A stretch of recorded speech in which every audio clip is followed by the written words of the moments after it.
আপনি যদি কখনো জাপান যান তবে জাপানের রাস্তাঘাট, রেল স্টেশন কিংবা শপিং মল এমন চার্জিং পয়েন্ট দেখতে পাবেন যেখানে আজকে দেখবো আল্লাহর নামটি কে কে ভালোবাসো। যারা আল্লাহর সুন্দর নামটি ভালোবাসো তারা চ্যানেলটি লাইক দিয়ে সাবস্ক্রাইব করে দিও। আর যারা শয়তানকে ভালোবাসো কোনো কিছু করার দরকার নেই। মোবাইল রাখলে কয়েক মিনিটে ফুল চার্জ হয়ে যায়। না তার না কোনো ঝামেলা, একবারে ফিউচার টেকনোলজি। এটাই হলো সেই সুবিধা যা জাপানকে অন্যদের থেকে অনেক এগিয়ে রাখছে।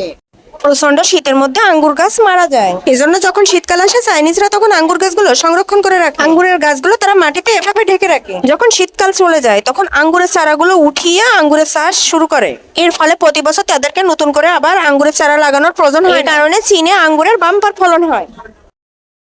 আপনি কি জানেন সৌদি আরবের বাগানে কি পরিমাণ খেজুর ধরবে তা নির্ধারণ করে অনেকটা বাজারের। শুনতে কিছুটা অদ্ভুত লাগলেও এটাই আসলে খেজুর গাছ কিছুটা আলাদা। তাদের পুরুষ এবং স্ত্রী ফুল আলাদা আলাদা গাছে জন্মায়। যেসব বাগানে পুরুষ ফুল গাছ কম তারা এইসব বাজার থেকে ভালো ভালো পুরুষ ফুল বেছে কিনে নিয়ে তারপর সেগুলো কৃত্রিম ভাবে স্ত্রী ফুলের সাথে পরাগায়ন করে। এতে করে প্রতিটি গাছে হাজার হাজার খেজুর ধরে।